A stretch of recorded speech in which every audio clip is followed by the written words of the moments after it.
We're live. Good morning, everybody. Happy Sunday. How's everyone doing? I hope everybody's in tip top shape this Sunday. We have a lot of great things to talk about, and I think we're going to have a chocked full hour. So I want you guys to be on your toes, participate in the chat because it's going to go by quick. Thank you for joining me. Today is show number 95, and we're December. What's the date today? December 12th. The days are just flying by. I'm disoriented. What are we? We're 12 days before Christmas. I'm bad at math, guys. Help me out. Um, Christmas is just around the corner. I think shopping fever is at full tilt. I think everybody's sort of scrambling now to get their last minute gifts. So we'll be talking about some gift ideas for guitarists and people like us. We can share some gift ideas. Let me know what you guys have lined up for yourselves. I want to start off the day by saying good morning to everybody here. Please let me know if the volume is okay or if there's any issues so I can fix it. And I think the volume is maybe a little bit low today. I'm not really sure. Let me see here. Maybe I can put it slightly louder. How's this? Let me know if that's okay for you guys. I'll adjust my microphone. Put it a little closer. I'm a little bit further away today. Good morning to everyone that's here. We'll go down the list very quickly. I think some of us probably have decided to sleep in. I came very close to sleeping in today. I had a really long evening yesterday. I went out for a really delicious supper and came back rather late. Kids had friends over that ended up staying over, and things didn't get quiet till very late. We actually had a wind warning yesterday. I don't know if that has to do with some of the crazy stuff that's been happening around the world with tornadoes, but we had a really strong wind warning yesterday, and I thought my car shelter was going to take off. Thank goodness I tied it down very well. It was shaking all over the place, extremely loud. You know, when it's really windy, you hear your house creaking and shaking, and I didn't have a good night's sleep.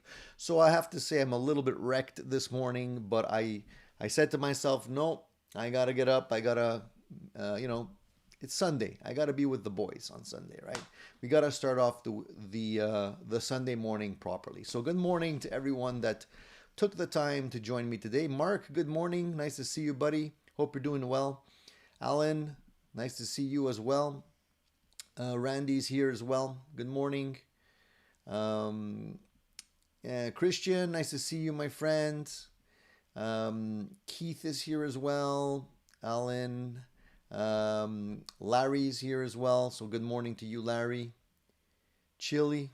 He says it's chilly where he is. So it's chilly here too, man. I'm not a winter person. I said that before, but we have to bear with it. Mark says it was his wife and his 11th anniversary yesterday. So happy anniversary to you guys. She got me a PRS shirt and hat. She's a keeper. Yeah, I gotta say, I agree with you, Mark. You're a lucky man. Congratulations. I hope you guys celebrated your anniversary in style. Um, and he says it's chilly there also. Um, yeah, Christmas is around the corner. Hey, Danai, how are you doing, buddy? Um, let's see. Fat Philosopher, good evening. He said his Fat Philosopher says he purchased a foot pedal for his Vox amp. All right, cool. Are you still playing bass, Fat Philosopher? Did you nail that song you were trying to learn on bass? Mike is here too. Mike says it sounds great. Thank you for that, Mike. Thank you for confirmation. Reverend Tacos Entertainment Channel. Cool color, man. Yeah, so this guitar is not mine. This guitar is my buddy Mike's. Mike, your guitar is in good hands. Mike asked me to take a look at the guitar because he was having some tuning issues, tuning stability issues with the guitar. So I took it and I just adjusted it for him. And it's going back today. We're going to be rehearsing, so I'm going to give this back to him. I figured I'd show you guys the guitar. It's a beautiful guitar. This is a Fender Mexican 60th guitar. Beautiful red color, as you can see. Nice fretboard. Love the maple on this fretboard. Really nice neck to play on these guitars. Great value for money. If you can find these guitars, snag one up because they're not that expensive and they're really good. The pickups here are just standard Mexican series pickups, but you know, you can easily mod them out and put whatever you like in there. That's the beauty of Strats. This one has the emblem in the back. I don't know if you're familiar, but the 60th, when Fender celebrated their 60th anniversary, they put these emblems on a lot of their guitars. A lot of people get mixed up with these emblems and they think this is the commemorative edition, which it isn't. The commemorative edition that was released was only one color. It was silver pearl, and it had different features than this guitar. Actually, I have a video review on this specific guitar, which I'll probably put out this week for you guys. So a full playing sample and review. But overall, it's a great Strat. Everybody needs a red Strat, in my opinion, or two, or three.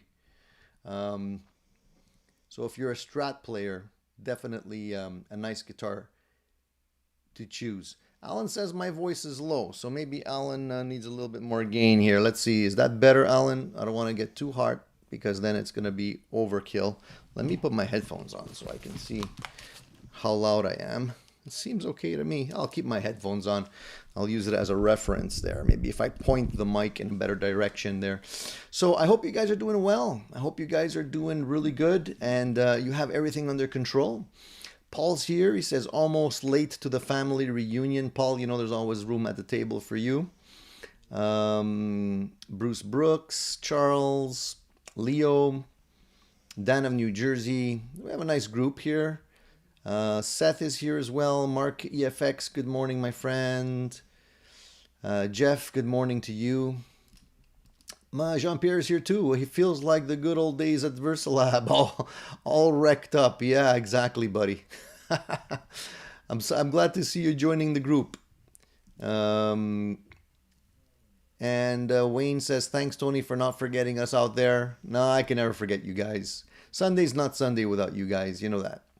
Fat Philosopher says, my wife is giving me $500 to spend on gear. Unfortunately, probably spent most of it already.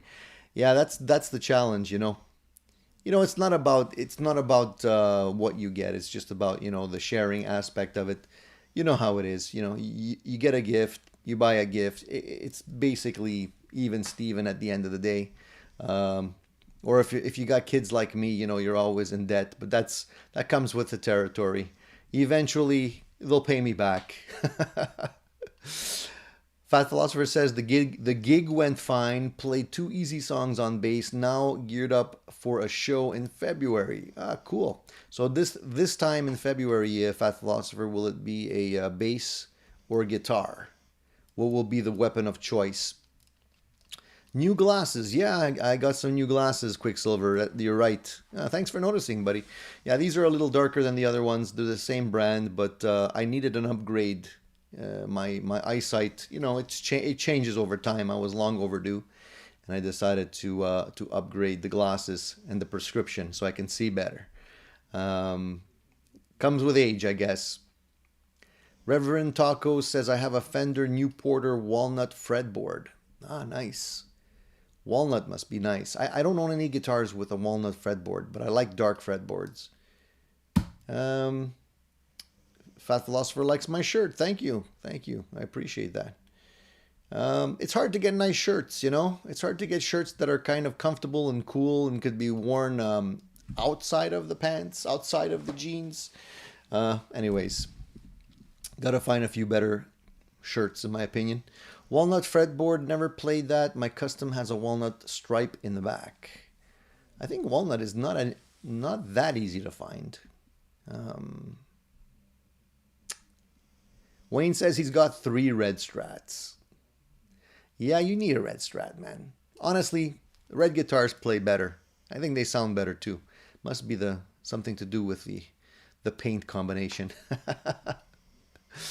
Oh man. All right, guys. So Paul says he's slowly downsizing by buying new pedals. Many are expensive rentals as I try them and sell them a day later and lost a few dollars. Yeah, I understand what you're saying. Just basically flip them if you don't like them.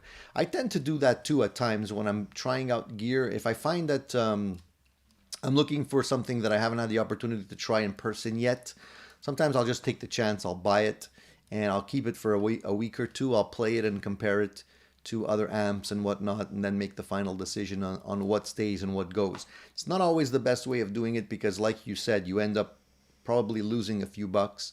But I tend to be pretty good at buying used gear, and I usually try and only pick up stuff that I know I got at a good price. This week I got tempted by a few things, and I'm happy to say I didn't bite. I think I'm getting better in my old age. I don't know if it's better or worse for this channel though, but this week I got tempted by a Princeton reverb. There was a nice looking Princeton reverb available that I came across, lacquered tweed, 65, and it was a limited edition. It had a 12-inch speaker as opposed to the 10-inch speaker, and the speaker was a Cannabis Rex, which I don't know. I don't know if I would actually bond with that speaker as much as some of the other ones that are in those models, but I didn't buy it. I ended up thinking about it. I almost bought it, and then because I've been kind of gassing for a Princeton, but you know what? I know that it's a great home amplifier for cleans. It's beautiful. Takes pedals really nice. I mean, I did a review on one not long ago, but I think it would be a little bit redundant with what I have right now. So I figured, I'm gonna bring in another amplifier. It's gonna be too many, and at the end of the day, I don't play totally clean very often. I like gain on my sound, and so I figured maybe it wouldn't be a good thing. I'll maybe regret it because it really is a really nice looking amplifier, but I think I made the right choice. Sometimes sleeping on a decision like that is the best option because you end up really making up your mind the right way. Seth wants to know if I have any experience with stacked pots. He says I put a single Filtertron into a Strat build and gave it volume tone on one stacked knob. Also did a treble, bleed, and orange drop tone cap. It's cool. You know what? My guitars are not that fancy when it comes to the wiring. I have a couple of guitars that have push-pull pots for splitting the coils or a switch for splitting the coils. But I don't have any experience with a stacked pot like that. It would be cool though if you have a guitar that has only one knob. Then you can have like the volume and tone on one, which is a good option. But I don't have that many guitars with one tone knob or one volume knob. I just have my Frankenstrat. Actually, I do have a couple. What am I saying? I have the Kramer Beretta Black, the Kramer Beretta Salmon Color, one knob. The EVH Tribute that I built has one knob. The Frankenstrat has one knob. So actually I have 4 guitars that only have one knob. But on those guitars, I'm kind of happy with just the volume. I don't think I really need tone, but that's actually, it's an interesting thing that you brought up, Seth. Who knows, maybe I'll throw one in one of those guitars just to see how it works. Have an extra option, Push-pull is always cool. Is there any particular brand that you use, Seth, for your push-pull pots? Where do you normally, which ones do you normally buy? I assume some are better than others. Dan of New Jersey says he got a Princeton Reverb 12-inch. Mine has the Jensen. Wonderful, he says. I'm sure it is, man. I'm sure it's beautiful. After looking at the Princeton, I started looking at what else is out there in terms of that Princeton kind of tone without necessarily being limited in terms of how much gain or how much you can push it. There's not that much out there in terms of that kind of a clean. The only thing that I felt was kind of in the same ballpark, maybe a little bit better because you can actually drive it a little bit better. Actually, there's two of them that I looked at. There's the Single Man from Brunetti, but that one is hard to get because it comes from Italy. And also there's the Woolly Coats Extra Spanky from Third Power, which to me sounds really good. A really good sounding amplifier, in my opinion. So perhaps if ever I get the itch to go with a Princeton style amp, I'd like to get something that I can push a little harder. So maybe one of those. I'm not really sure. Again, I'm not super in a rush to get another amplifier. I have plenty to keep me busy here. Fat Philosopher says, my first guitar was a black Strat because guitar makers have decided that lefties love black. It's true. You're not the first lefty to tell me that. They limit the colors for some reason. I guess maybe they figure that black is their most popular color, so it would be best to go with black. I don't know. It's too bad. They should really make one for one. But I understand there's maybe not that many lefties compared to righties. But I totally get it. Yeah, the dual pots will give you plenty of options. It's true. It's true. Maybe I'll do something like that. I'm thinking about doing some other mods to the black Kramer Beretta. I had put the Vega Trem in that one, if you guys remember. I went with the chrome color version because it matched the hardware. But I'm thinking about maybe swapping the hardware to black and making it like a stealth model and putting the black Vega Trem in that one. So perhaps I might try one of those push-pull pots on that one, maybe give it a little bit more flexibility. And then I'll put the chrome Vega Trem into the Salmon Kramer Beretta, but I was thinking about painting that a different color because I'm not crazy about the Salmon.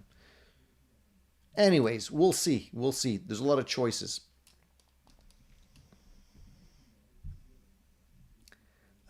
Quicksilver says, pretty much, at least it should have had a maple fretboard, but no, it was black with rosewood fretboard. This was around the time when it was labeled as assembled in Mexico. Sorry, I'm missing the thread. Quicksilver was saying that my first guitar was a black made in Mexico Strat because I'm a lefty, and that's all there was there. Okay, got it, got it.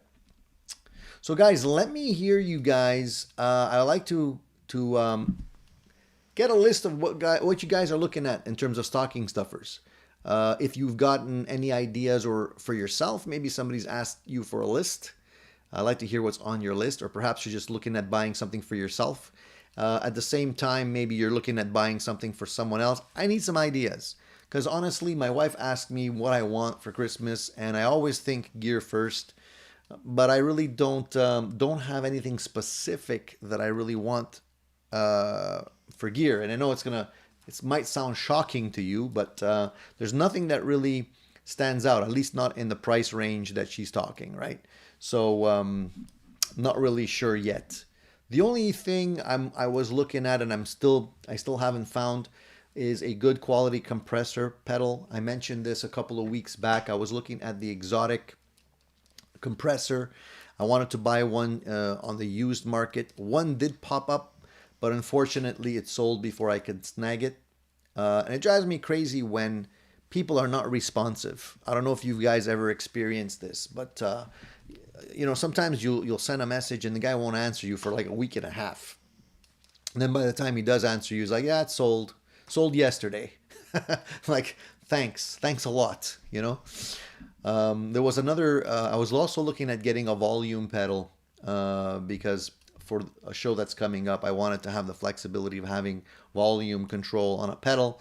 So I figured, I used to have an old Ernie Ball volume pedal, which I sold way back because I wasn't really using it all that much. But it's a great option to have if you're playing live. So I wanted to snag one. And I came across a really nice one on the used market. Unfortunately, the guy, he saw my message. I saw that he saw my message. I asked him if it was still available because it's still listed. and he didn't answer me. That drives me crazy. You take the opportunity to look at the message, but you don't answer the message. And you know what? I'm going to answer him right now live and send him a message and say, what's going on, buddy? Let's see if he answers me during the show. Maybe he will, maybe he won't. If I bother him enough. Well, or at least take it down if it's not available. Anyways, let me just... I'm a bus chop sometimes, but I just, I find it disrespectful. If you have something for sale, somebody's asking you a question, at least respond. It happened to me twice. This week I was looking at upgrading my laptop, and I wanted to get a new MacBook Pro or something like that. And again, I'm looking on the used market. I came across a really affordable one. I made a deal with the guy. I said, listen, I'm going to come and pick it up this week, Friday or Saturday, and just make sure you hold it for me. Yeah, no problem. I come to the day that I'm supposed to go, and, I see it's not listed anymore. I text the guy. I'm like, so when can I swing by? Never answered. Obviously, he sold it. So there's no loyalty when it comes to selling stuff, it seems. I don't know if it's just me, but if I make a deal with somebody and I tell them I'm going to save you the item, I'll save you the item. If you don't come that day, then it's up for grabs again. But I mean, otherwise, don't tell me you'll save it. I'm ranting. I know, guys. I know. Sorry. Paul says, Tony, fortunately, a lot of pedals where a new one covers two old ones that I bought cheap when by today's prices. Sorry, am I not reading this? Fortunately, a lot of pedals where a new one covers two old ones that I bought cheap when by today's prices. Overall, I'm probably breaking even. Plus, I have less but much better pedals. Okay, I get it. Right. You're upgrading. You're basically upgrading and reevaluating. That's the way to do it, man. I'm constantly doing that. I was doing that yesterday. Again, drives you a little batty, though, I have to say. Seth says, this one isn't a push-pull pot. It's a little taller, and the top spins separate from the bottom. You see them on bases more commonly. If you want to try, I could send you a pot. Hey, I'm always willing to accept pot. I got to be careful what I say. Somebody might be listening. Oh man, I'm gonna get in trouble. I wanted the bass in the I wanted the bass in the Princeton. It's not really a high gain amp if that's what you want to use it for. OD pedals, I use my HRD for that, but the cleans, okay, I get it. Yeah, a lot of people love those Princetons, man. They're hot sellers. Prices have gone up too, I gotta say.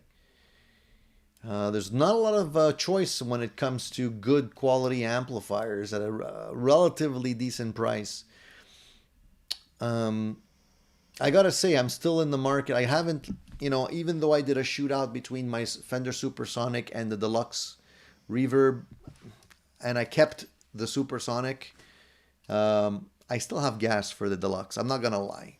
I don't know why it is. I find the Supersonic is definitely more flexible than the Deluxe. But again, I came across a really nice Deluxe. The guy's asking for too much for it, though. I find that a lot of people right now, they think that they can ask for any price. The gentleman who was selling the Princeton started off, I think, at about $1,300, which a new Princeton right now is about $1,400.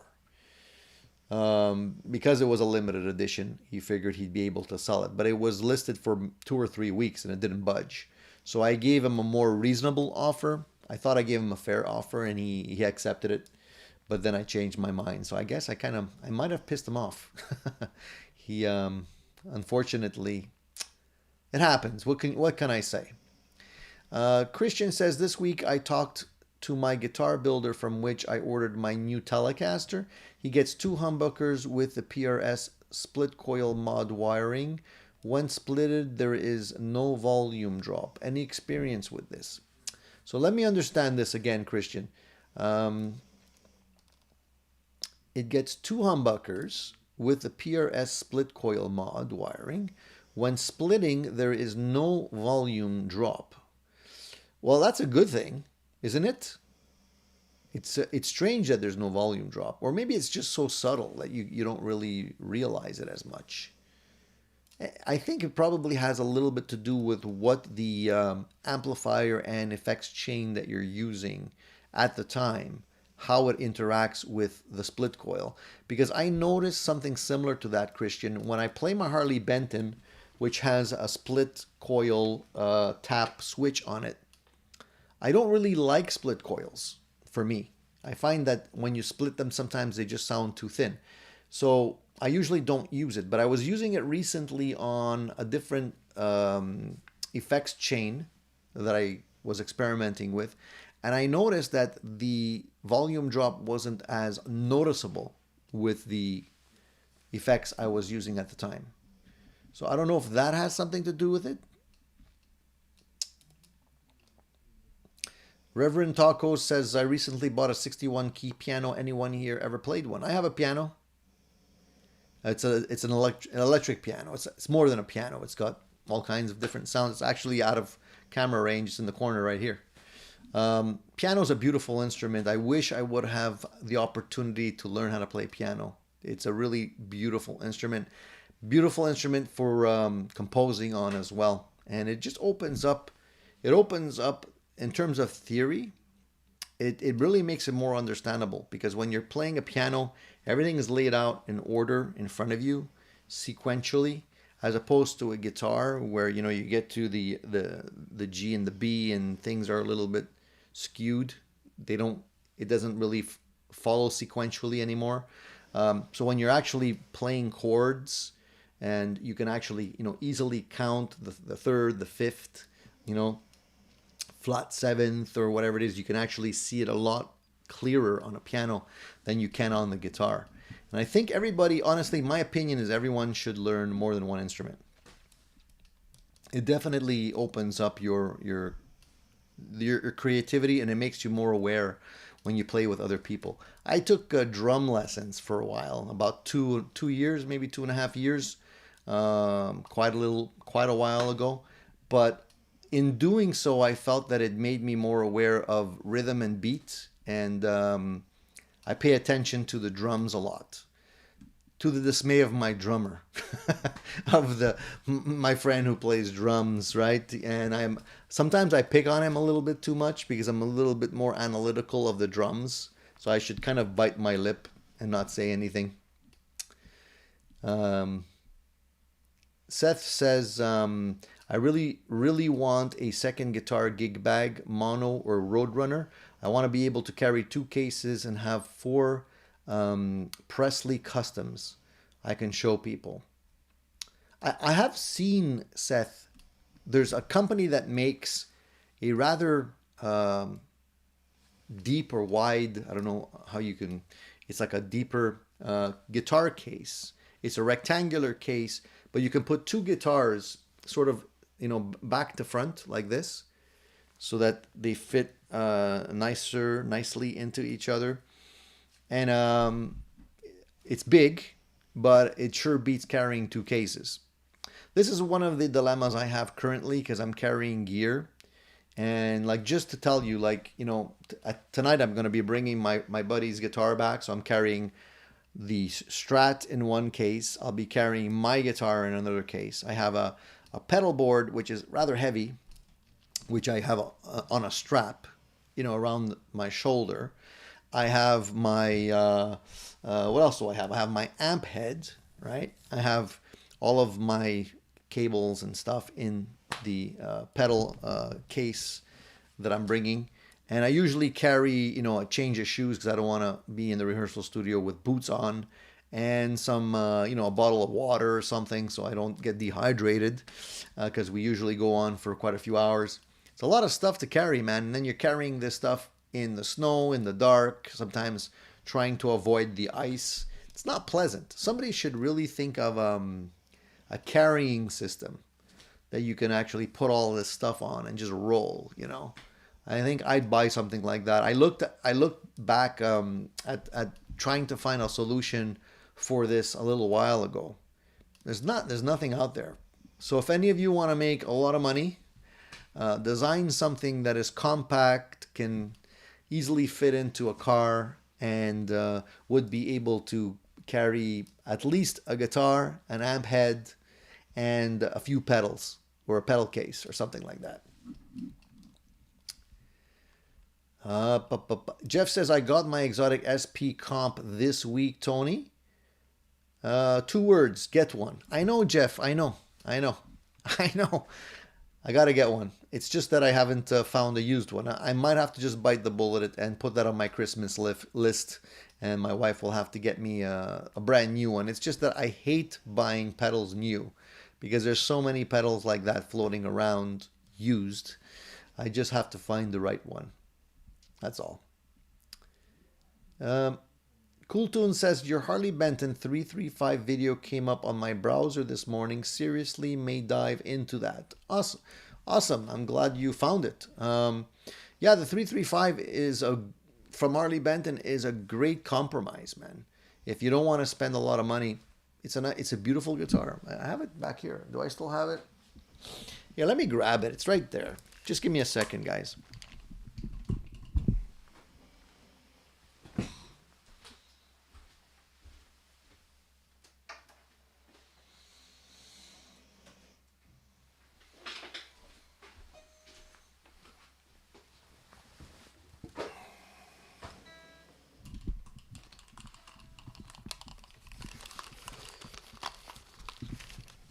So Cool Tunes, this is the guitar you're talking about, right? That's the one. So this is the Harley Benton sort of 335. I'm not going to call it a copy, but it's inspired by. You know, if Gibson can use that term, I guess we can use that term too, right? So I'm gonna say that this guitar is, for the money, a great buy. And I know I always start off by saying for the money, but honestly, it's a great buy. A very nice sounding guitar. Even has a little bit of flame in it. I don't know if you can see it in the light. I don't think, it's kind of dark in here, but there's a little bit of flame in it. Nice inlays, nice fretboard. It's probably out of tune.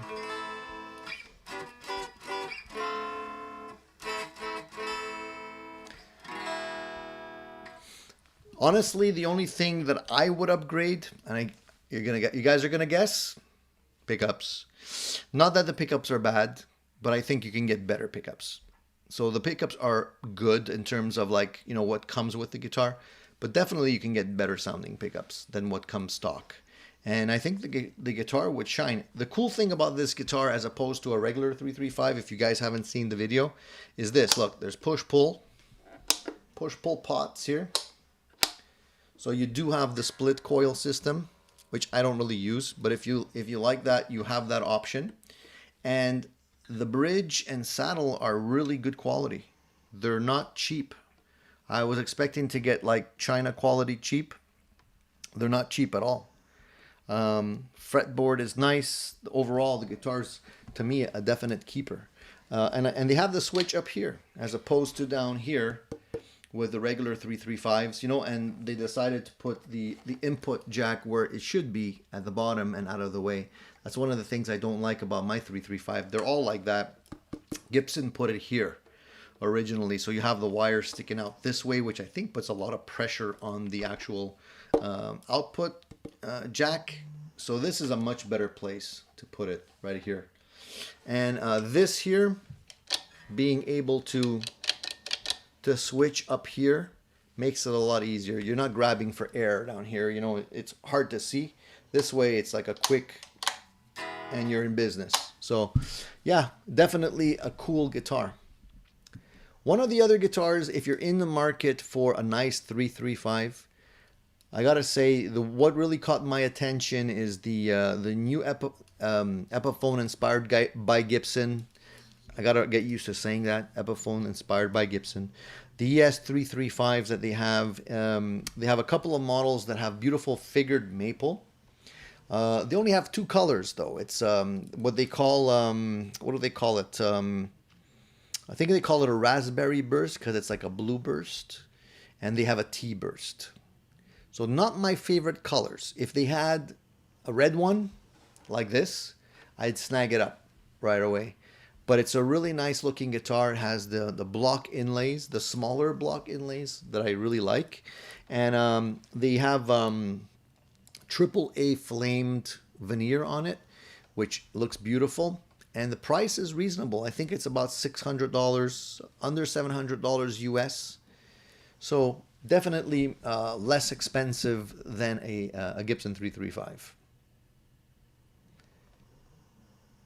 It's an option.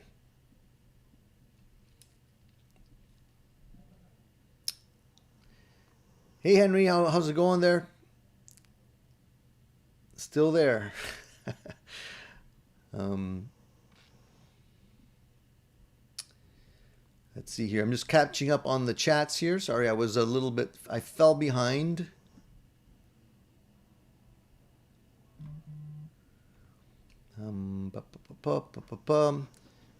Jeff says, I got a mono dual case recently. I dropped. Lucky it was an open box.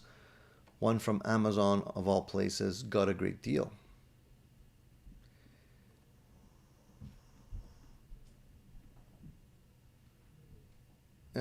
Quicksilver says, if you want a small format pedal, just get the yellow comp from Moore. Great pedal and relatively cheap. I had a budget one before. I think I had it might have been a Joyo or a Donner, I forget which one it was, which was okay, but it wasn't great. And I like a good quality compressor. I would probably keep it on most of the time. So I want to invest in something that I know I can keep for a while. And the exotic stuff is really good. It's expensive, but they're pretty much indestructible in my experience. Hey Landon, how's it going, buddy? London says, I have pretty good luck selling on my local Kijiji. Yeah, me too. If the price is right, they usually sell eventually. If you're negotiable and not too crazy on the prices, usually it will sell. I actually got to list a few things myself. I actually should do some post Christmas cleanup. And I think actually a lot of people are doing the same. They're either getting ready to buy new stuff, or after getting some new stuff, they're selling off old stuff, because I definitely see an influx of new merchandise now. So it's a good time to keep your eyes open.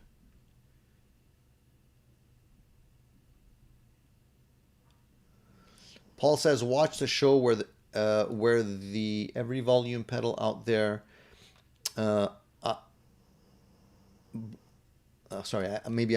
Watch the show where the every volume pedal out there brought up, and I feel the winner was the Boss FV500H.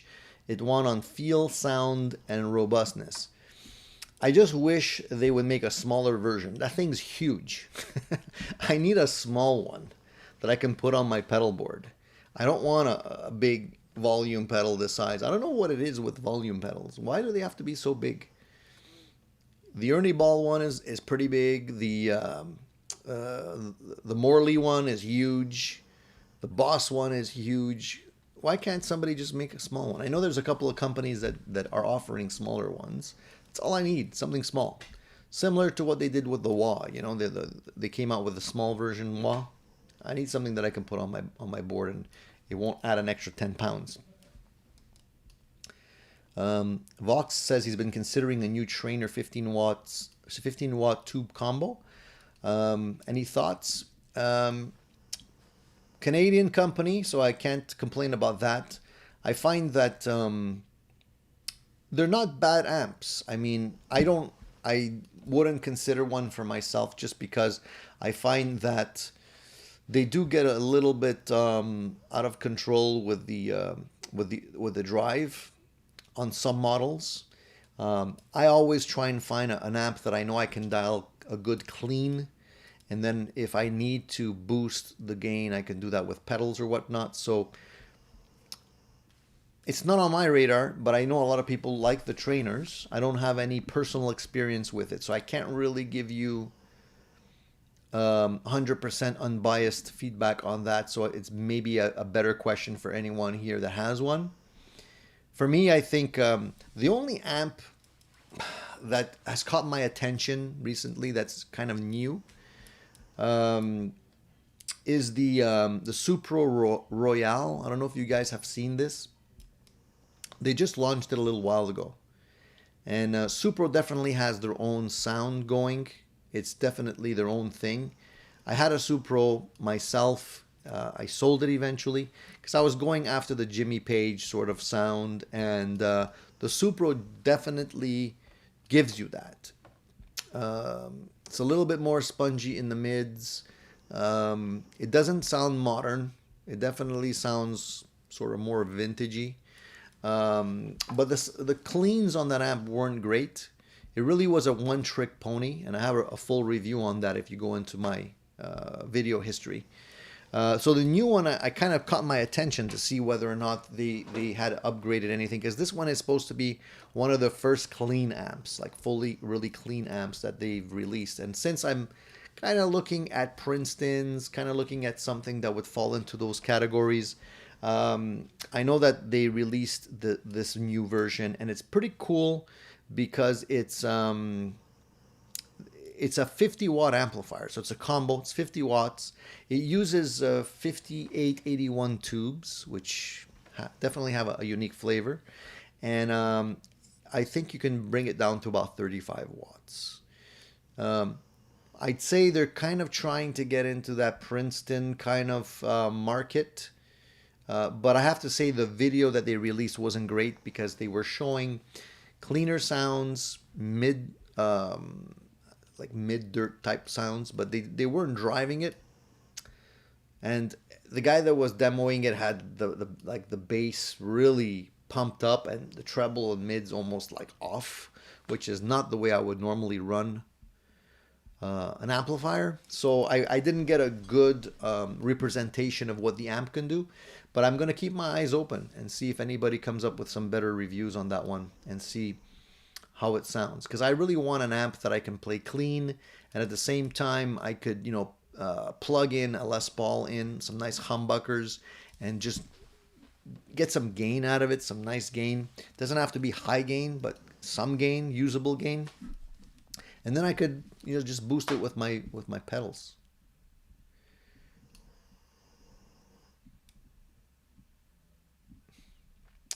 Let me just jump back in here. Future gear alert. Maybach does make left-handed guitars on request. Barring COVID restrictions, I will be going to the factory in person, get a tour, and place my order. So there you go. Quicksilver is looking at maybe getting something built for him. Maybe a 335, he says. Everybody needs a 335 too. Like I was saying earlier, everyone needs a red Strat.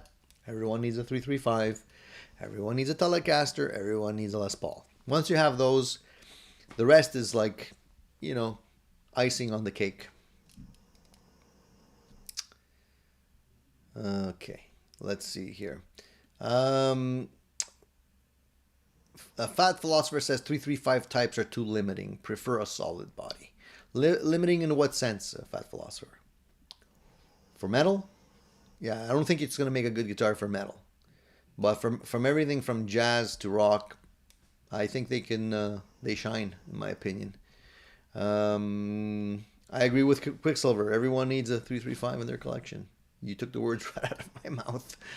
Larry says, Tony, this is strange. I was using a 3 toggle as a kill switch on my PRS, and now the switch is broken.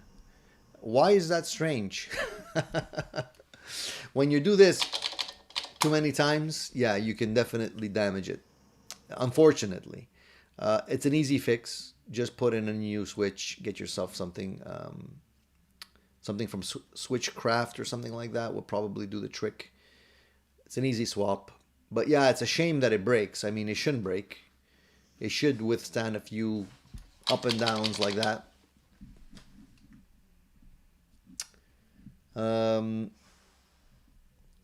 Let's see here. Mono Classic Dual Electric Guitar Case, black, $329 on Sweetwater. Thank you, Rico. Just scrolling down.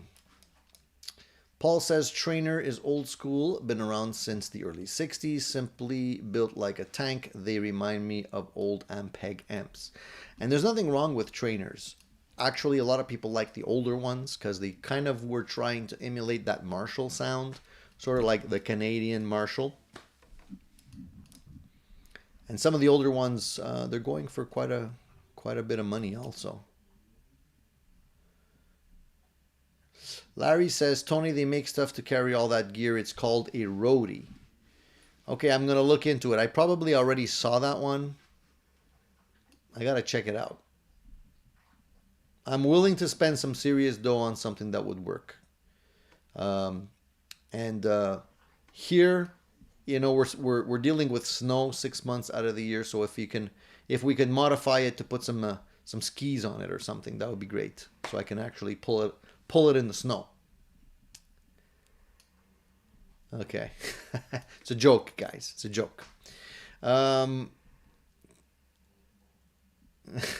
Keith says, can't wait to see Tony's new amp in 2 weeks.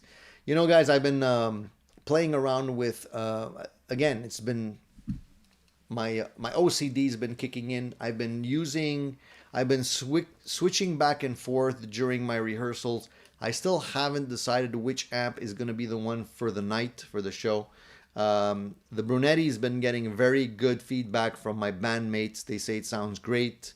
But the funny thing is, I've only been playing through the Brunetti clean channel, which is basically one knob. It's volume, and the other knob is just, a sweep. It's basically bright to dark, and I keep it really in the middle. I plug into that amplifier through the clean channel, and the rest of it I do with pedals, and they say it sounds awesome. So I haven't even really used the dirt channel, which is crazy, on that amplifier. And I've been using the solo boost switch on the amplifier just to be heard during solos and stuff, which works really, really well. The great thing about that amp is it's very flexible. There's a lot of options on that amplifier, so you can really fit almost anything. I actually attached the foot switch onto my board. So now I have the clean channel, I have the boost channel, I have the hot rod channel, if I really want to get crazy, and the solo switch for boosting. So just with that thing, I can do quite a bit. But today, I'm going to bring my Marshall SV Studio Vintage 20 head, and I'm going to give that another shot. The reason why I didn't take that one again last time for the last rehearsal is it is quite a bit louder. The advantage of the Brunetti is it goes down to 5 watts if you need it to go down to 5. And trust me, it's loud.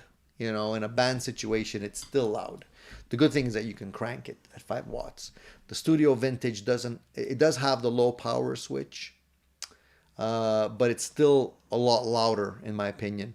And because it doesn't have any foot switch, there's no way to boost it with a foot pedal or something like that. And you can't switch. There's no channel switching. It's a 1-channel amp, and you have to jumper it because the 4 jumpers in the front of it, the highs and the lows. If you plug into the high, it's very bright, maybe too bright. If you plug into the lows, too dark. So you really have to jumper the high and the low and blend them in to get that perfect mix. But it just cuts through the mix so well. It's really great. It's just a question of getting a guitar that actually matches that amplifier.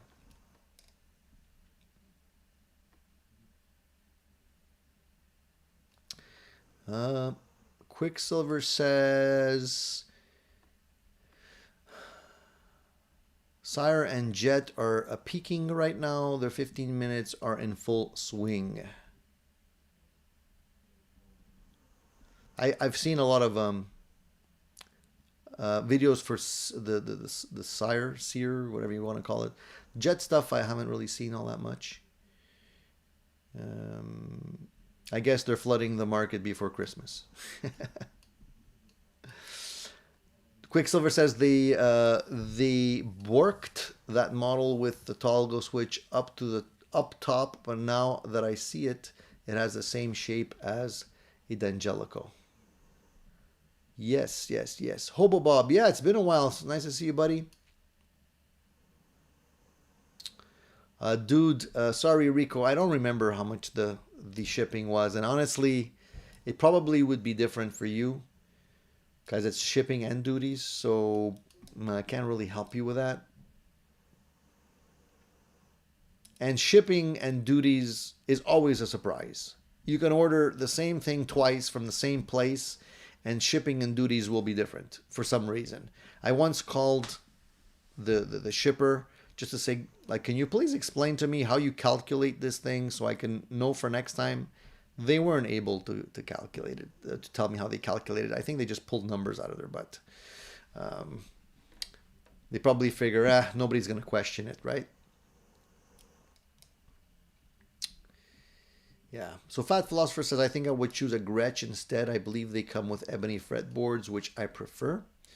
Yeah, and I think most of the Gretsches are made in China right now. The thing with Gretsch guitars is they are thicker back to front, so they're a little bit more awkward to play, especially if you're like me and you're a little bit robust around the middle. So yeah, there's that. Fat Philosopher says shipping from Toman for Japan is about $100. Two guitars, $150. So there you go for Japan. So just keep that in mind. But Larry says I believe it's $80. So let's say 80 to 150 bucks, somewhere around there. I don't know if they could maybe give you an estimate if you ask them.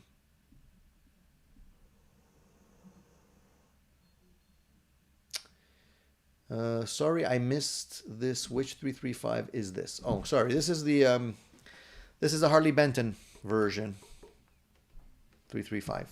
Just go on their website. You'll see that they have a few different models. Mark says, I want to get one of the Sire Les Pauls. I almost got one for my kid for Christmas, but got the SE Mira instead. Honestly, Mark, I think the Mira was a better choice. Placed my order with Toman for that Epi 335 and Tobacco Burst. It was to get the Maybach on a classic red cherry. God knows when they'll ship though, that guitar and the LP special also. I don't know if they're still having issues with shipping at this point. Can anybody confirm that? I haven't ordered anything recently, so I don't really know. Dan of New Jersey says Keeley compressor top tier. Definitely was looking at both of those. I was definitely considering either the Keeley or the exotic one. I like the exotic one because it takes less room. But yeah, the Keeleys, they're both neck and neck for me.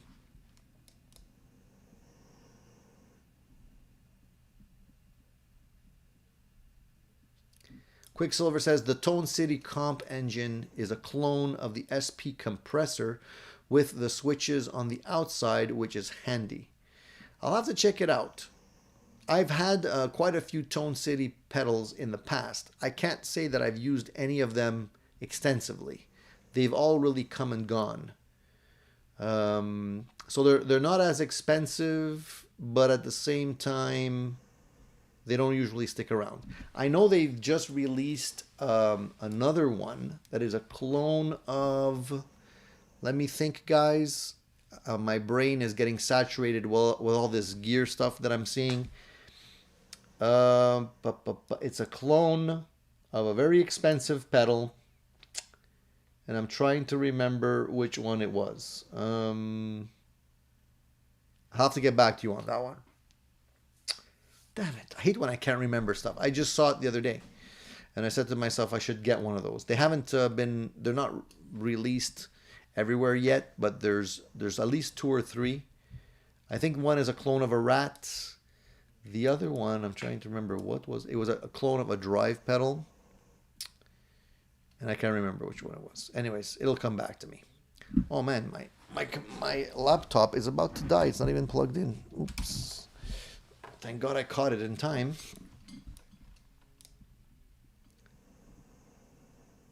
JHS makes good mod on the Ernie Ball to minimize tone suck. I'll have to check that out too, Dan of New Jersey. Thank you for that. The more yellow comp. So, Mark, you like that one? And Quicksilver says he leaves the yellow comp on all times also. Quicksilver says, no issues, no noise, great compressor. And Mark says, more makes good stuff. So if I want to save money and sort of keep it simple for a while, I might go that route. The only thing is I had like a similar inexpensive one already.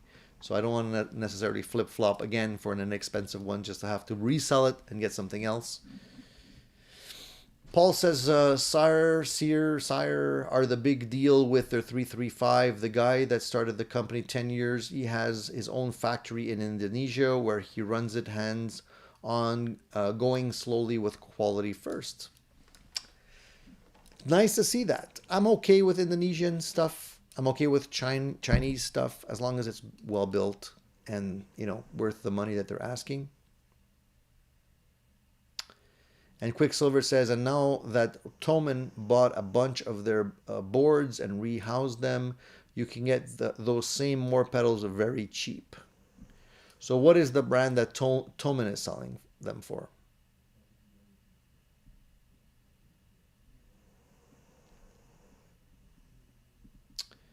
Charlie S says, Tony, I played an orange for high gain and used a Princeton for pedals. There, in my opinion, is not a better amp for pedals and cleans. Try to get a 12-inch speaker model. Big difference. You know what? If you have an opportunity, I like the idea that Charles is playing through two separate amps, one for high gain and one for cleans. That's really the ultimate. If you can do that, you have the best of both worlds. A Fender type amp for cleans and whatever you like for dirt. So for me, it would be like a Marshall or something for dirt and maybe a Tweed or something for cleans. Blend those two. It's crazy. The sound is amazing. Crosswinds. This is the 335 from Harley Benton. That's what it is. I was just showing it because someone commented. I have a video on this particular guitar and someone was commenting that they saw it. So I brought it out just to show it. Quicksilver says, either way, for what they're asking for their 335, may as well get an Epiphone at that point. Don't get taken by the hype. Hell, I think a Harley Benton is a better alternative on those guitars.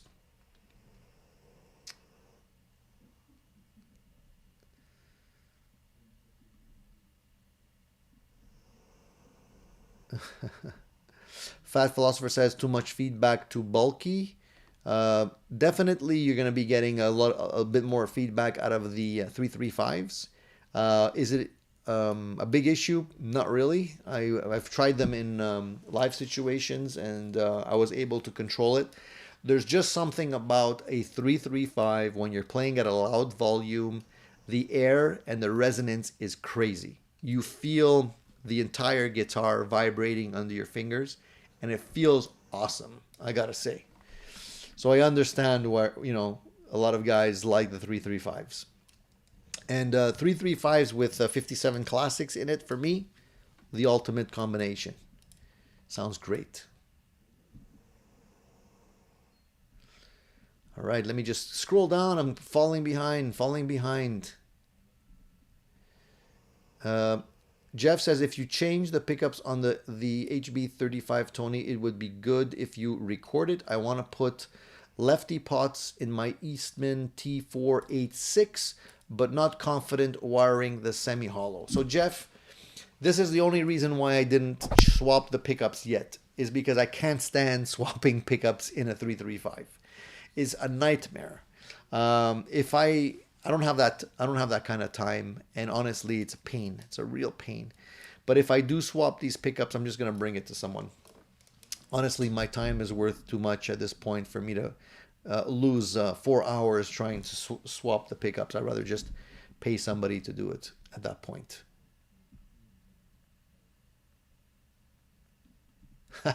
Rico says, move down to Arizona and you're not going to have to worry about the snow for your band practices. True, but then you're going to have to like worry about getting sunstroke and dehydration probably. So it's, you know, but I got to say, I prefer going somewhere like Arizona. Guys, I'm telling you, my arthritis is killing me. My hands, I could hardly do the C chord anymore because this freaking finger doesn't want to bend like it used to. I feel like a resistance now, so I gotta like, you know, do something to it to try and loosen it up. It's really a pain. I don't know. Anyways, I don't want to complain. I don't want to complain. I know there's always people out there worse than me. What else here, guys? So I don't have any. I haven't seen any comments regarding what you guys are looking for at Christmas. What you have on your list. I don't know. You guys are really quiet. You're worrying me. Are you guys on the naughty list or what? Seth says, one of my local guitar heroes, Dennis Handa, almost exclusively uses a 335. He plays absolutely everything on it and has mind-blowing tone. He always told me it does everything. There's quite a few guitarists that have the 335. That I like, that I follow, and always amazing tone. 10 years after did a good job of shred on a 335 Alvin Lee.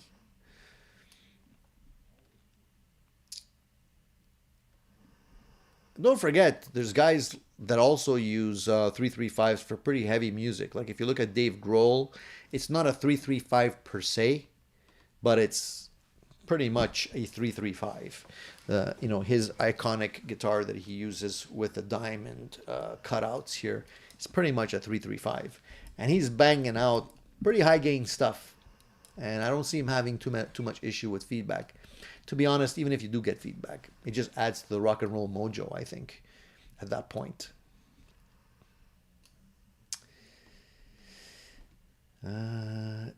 Eric Johnson shreds like crazy on a 335. True. There's a lot of guys. Okay, guys. Gospel of Mark says my Gretsch was built in Indonesia, I think, but it's great. I tried a Gretsch through a Mesa Boogie Electrodyne when I had the Electrodyne back in the day. Great combination, man. The fatness and the gain on the Electrodyne through that Gretsch sounded freaking awesome. So I understand why guys like, you know, Randy Bachman loves the Gretsch, you know, for his style of music as well. Makes sense.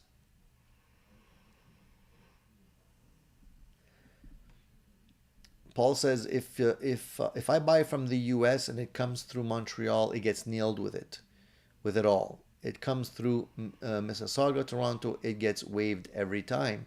So I guess we're getting screwed over here. I know that if anything is not made in the U.S. And comes through the U.S. to Canada, we get killed. It's like that free trade stuff goes out the window. So you got to be super careful and know where the thing is being made before you order it.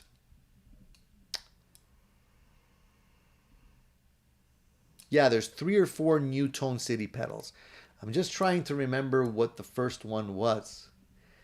Krim, I can't remember. I hate when I can't remember the. Anyways, Larry says I played the Gibson 339 in a Nashville shop. That was a nice $3,000 guitar. Yeah, they're extremely expensive. 339 is a good compromise for somebody that doesn't want such a big body, right? You get a little scaled down version of it. But I like the full sized. It is something that you have to get used to, though.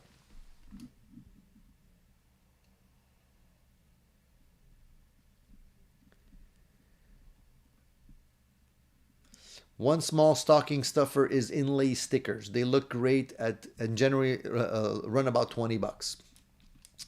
The only thing about those inlay stickers that you have to be careful is that they move.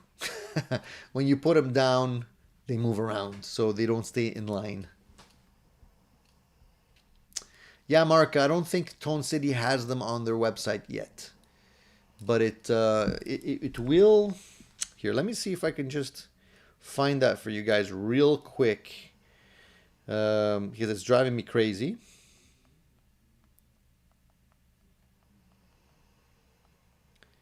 I need to know what I need to remember what it was. 1 second, guys. Give me a quick second.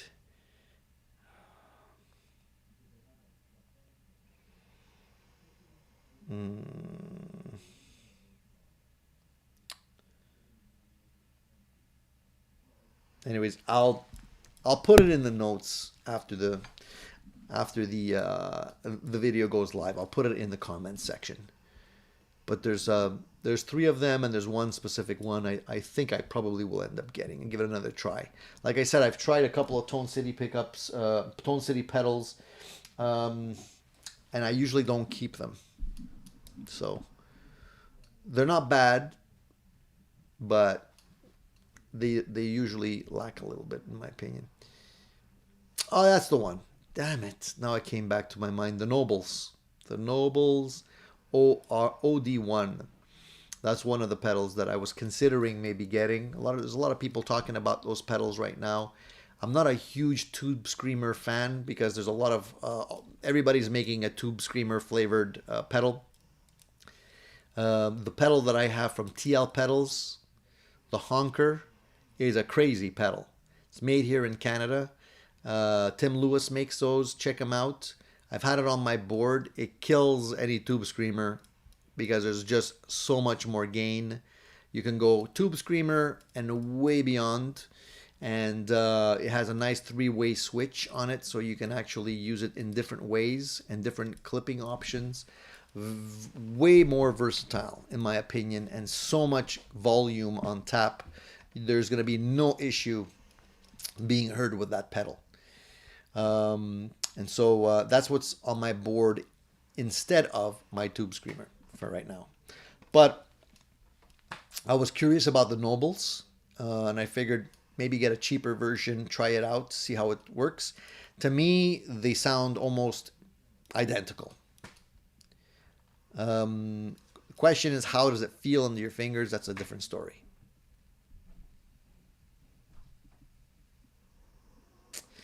Paul says comps can really mess up your sound. Do not cheap out with the Asian ones. I feel you would love the Keeley Compressor Plus, the best, just enough tweakability. It blew my exotic away. I know you were saying that last time, Paul. I'll have to check it out, man. It's hard to buy without trying, and that's the thing. Things like compressors are so unique and just add a little bit of sparkle to the overall sound that if you play it in a store and you're not playing it through your gear, you're not going to get the full representation of it. So you really have to try it in your gear. And the only way to do that is to buy one and then risk returning it if you don't like it. You know, there's that. But like I said, the Keeley and the Exotic are the 2 I'd like to try. But I do agree with you. I think the Asian stuff that I've tried was okay, but I'm pretty sure if I go full Monty and I buy like a really good quality one, I'll be overall more happy with it long term, I think. Like, I don't mind cheaping out on certain things. Like, for example, I have an equalizer pedal on my board that I bought instead of buying the MXR, the little MXR 5-band. It's okay. It's been on my board. I figured once it breaks, I'll buy the real thing, and I've had it on my board for years. It hasn't died on me, hasn't broke.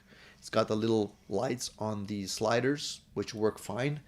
So there's no real reason for me to switch it. Not yet, anyways. So I don't really mind cheaping out on that because an EQ is an EQ. It's not that different, and as long as it's not noisy or anything like that. But yeah, things like a compressor, I think I'd rather get something a little bit better.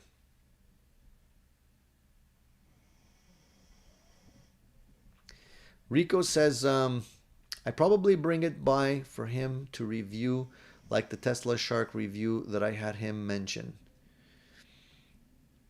Oh, sorry, I missed what we were talking about earlier on that one. Is the guitar you're holding harder to intonate? No, not at all. It's basically the same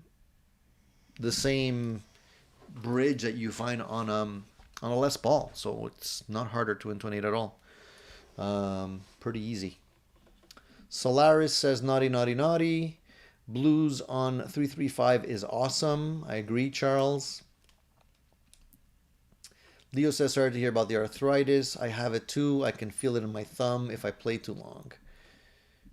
You know, I find, Leo, that it usually feels a little bit better. Like it hurts before, you know, and then when you get warmed up, it feels a little better. And then it kind of stiffens up again. What can I do? I know there's all kinds of home remedies for this kind of stuff. I know that there's a lot of people saying, you know, you can avoid certain types of foods for inflammation. You can take supplements, and overall, just taking care of yourself, I think, is really the only way to go. Quicksilver says, I have the Keeley Compressor Plus and the More. I prefer the More, really. No sound difference. Compressors are so utilitarian that there is no need to have a full-size comp pedal. Interesting. Well, thank you for that point of view, Quicksilver. Larry says, Tony, I saw the NYXL string pack, 25 sets of strings, loose in a tube in a box. Pretty cool for a stocking stuffer. Yeah, true. I don't usually, spend huge amounts of money on really high top shelf strings, but I agree those would make a good stocking stuffer for anyone that plays, because it's like you're splurging. You give them something really nice. Cohen says, I like my HB35 335 copy. And Seth says, Tony, what's holding you up on the 335 pickups? You can pull the whole wiring harness using the surgical tubing method in maybe 30 minutes, whole thing maybe 1.5 hours. In theory, yes. But in real life, no. I'm just not very good at stuffing everything in the way it should be in here. I've tried it. I've done the surgical tubing thing. I don't know, man. It's just, I've actually pulled out all of the wiring. I remember actually upgrading a guitar like this, and I pulled out all of the pots and everything. And it took me a lot longer than an hour and a half. Perhaps if I just do the pickups with the surgical tubing method, it's a little easier because you can actually pull out the pots, wire it, and pull it back in. As long as it doesn't fall out, you're okay. I might try it again if I have the time. But honestly, guys, right now, I don't have the time. I have zero time. I'd rather get some videos out for you guys, some reviews, than spend my time on mods that would take way too long. Rico, what did I didn't ask Santa for anything yet. Santa's waiting for me and threatening me that if I don't tell her what I want, I'm going to get clothes. So I better hurry up. Good morning, Dave. Good morning.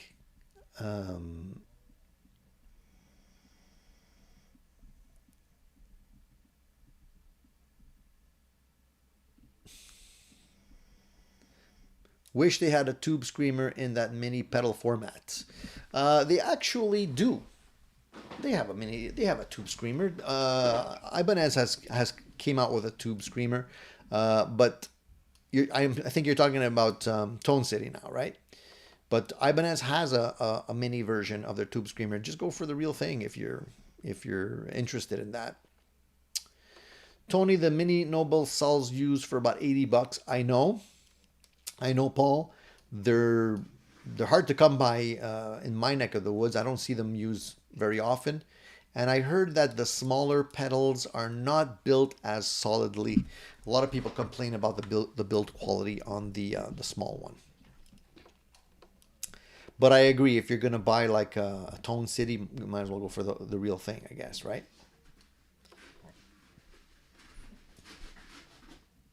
Beavis Christ says, haven't been over here to Tony's neck of the woods in a bit. How you doing? We're doing good, Beavis. Nice to see you here. Jeff says the Nobles Mini is pretty cheap. Yeah. And Rico just confirmed what I just said. The Ibanez makes a mini screamer.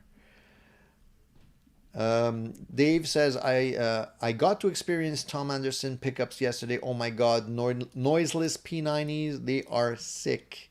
How much do they cost, Dave?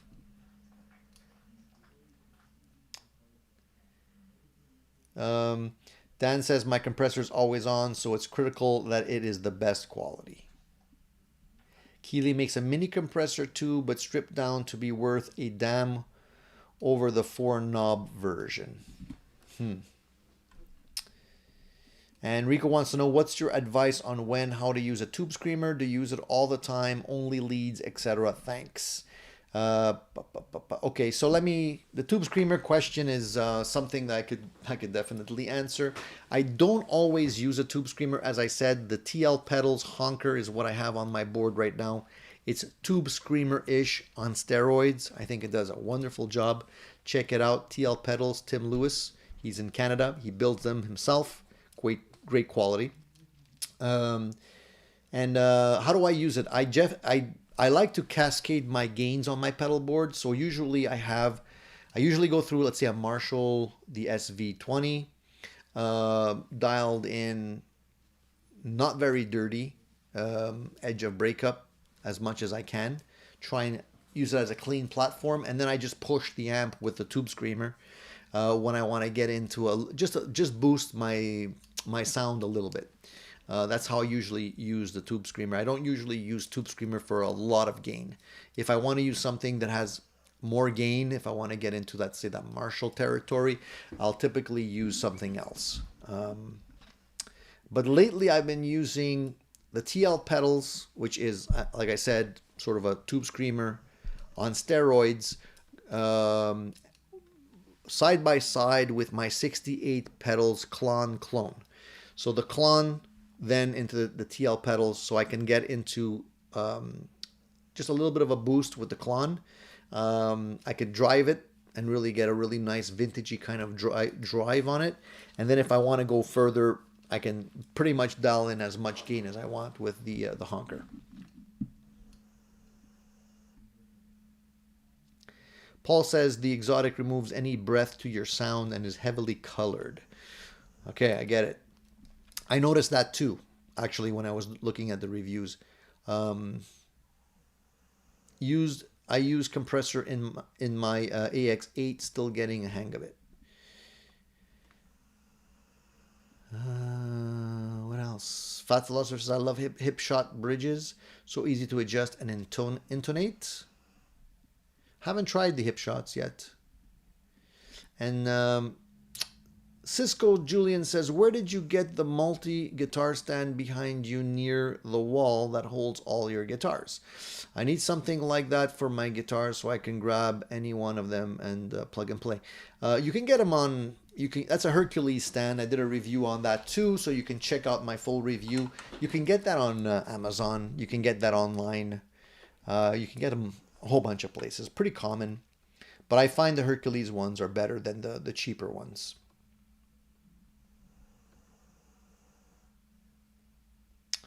Keith says, I had to get shots in mine. Helped a lot. They call it trigger finger. They said to tie it to another or have surgery and scrape it. I got shots.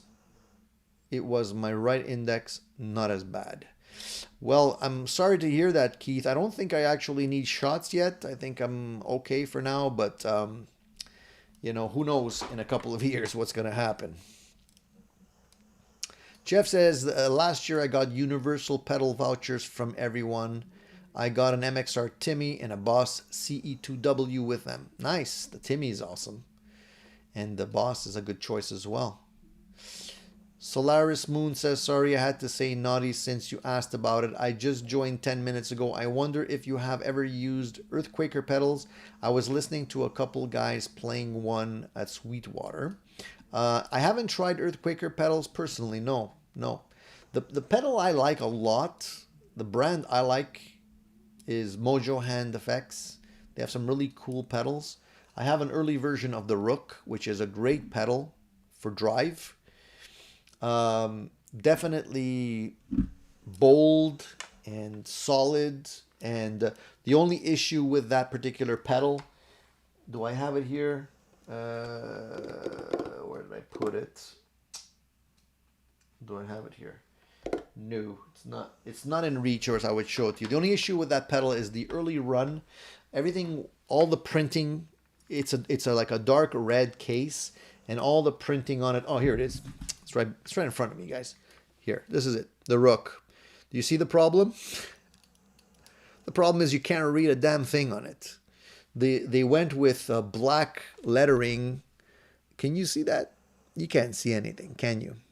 That is exactly the problem. So all the writing on it is so dark that, and also when the light's on, it blinds you, so you can't read anything. So I have to kind of mark what's what. But it's called the Rook. Great pedal. Really works well. If you have an opportunity to try one, then try one.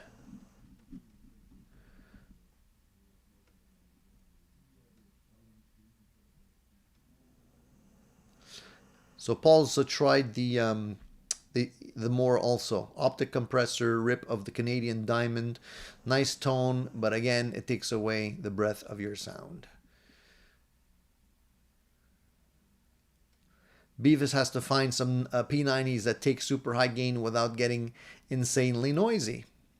Well, we talked about that earlier. Somebody mentioned that they tried noiseless P90s and they sounded great.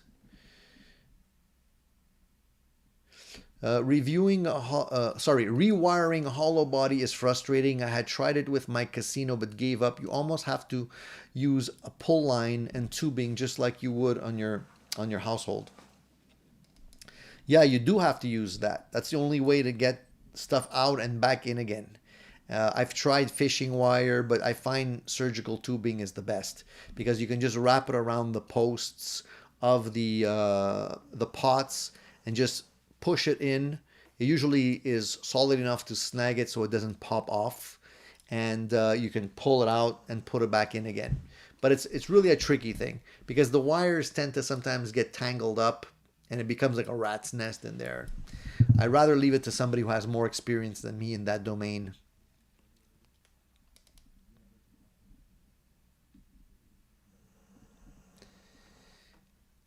Hey Gary, nice to see you, buddy.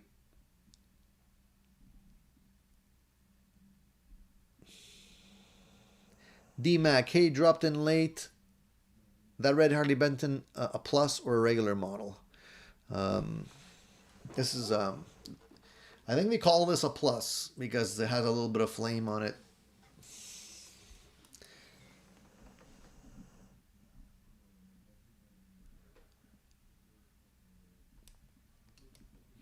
Paul says if you can splurge, the Besco IQ Mini Pro is easily equal to the Origin Cali 76. So $200 is not cheap, but the Origin costs double.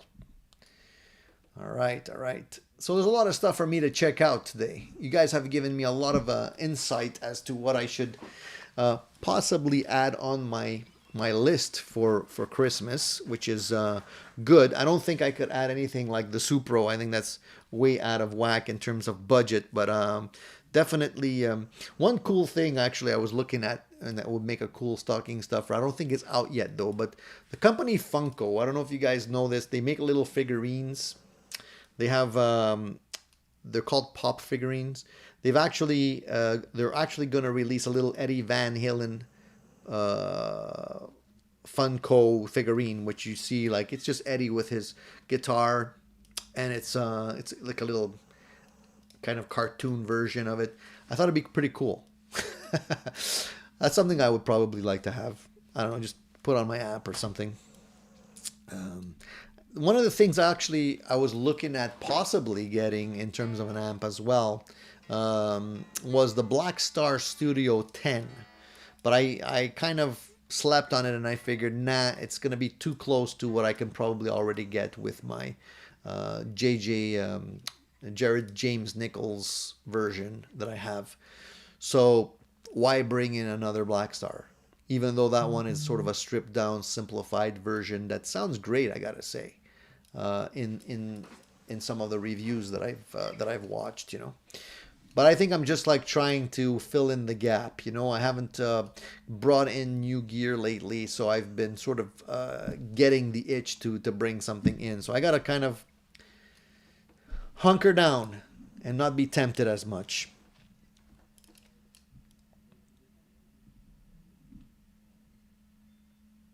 Seth says, can we just say that a noiseless P90 isn't really a P90? Recently, I've been working on using feedback in my solos and on background tones in certain song parts. Sometimes feedback is needed. True. I have no problem with pickups that are noisy. Honestly, I don't. I said it before and I'll say it again. I prefer pickups that have the hum. I've tried noiseless, I've tried the Area 51s, and I've tried different noiseless pickups in various strats that I have and stuff. I always go back to the regular ones. I don't really care about the noise because honestly, it's really about the dynamics of the tone. I always feel that the noiseless pickups kind of choke a little bit and don't give you that fullness that you would get with a regular pickup. So I'm okay with it. I mean, if you want to cut the noise, just get a noise gate or something. If it bothers you that much. In my opinion, I think that's probably the best way to go. Let's see if I got any response from this fellow here. I don't think I did, but you never know. Let me just see here. Nope, no response. Telling you, man. No respect. It ain't easy. All right, guys, we've been on an hour and a half. I promised an hour, so I gave you almost 30 minutes extra this Sunday. I got to run. There's a lot of stuff that I got to take care of, including finishing up one of my review videos so I can post it for you guys. And that's coming up. So please stay tuned for that. Give me your opinion on the video. I think you're going to like it. It's regarding the Strat that I had in my hands earlier. If you guys are Strat fanatics, you might want to check that one out. And yeah, well, listen, next Sunday, considering next Sunday is the, what are we next Sunday? Let me pop up my calendar here. Next Sunday is the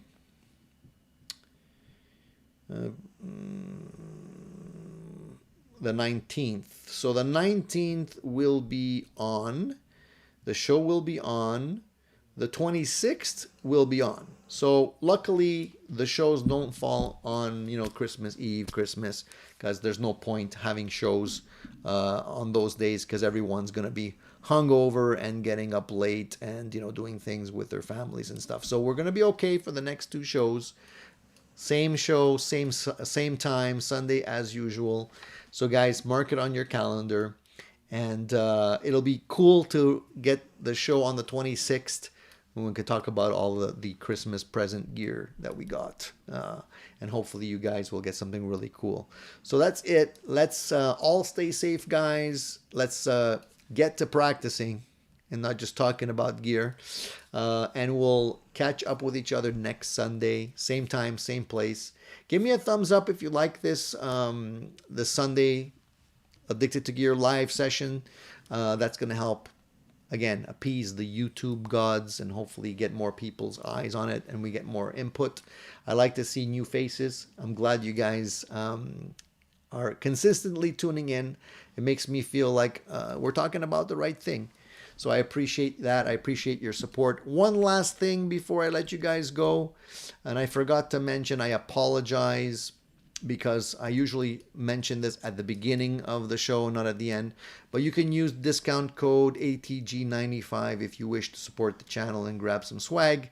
15% off the merchandise. Usually it's at the bottom of all my videos. All right, guys? So just keep that in mind. All right, guys. See you soon. Take care and get to playing that guitar. You can squeeze in a little bit of practice time before your day gets too busy. Talk to you soon, guys.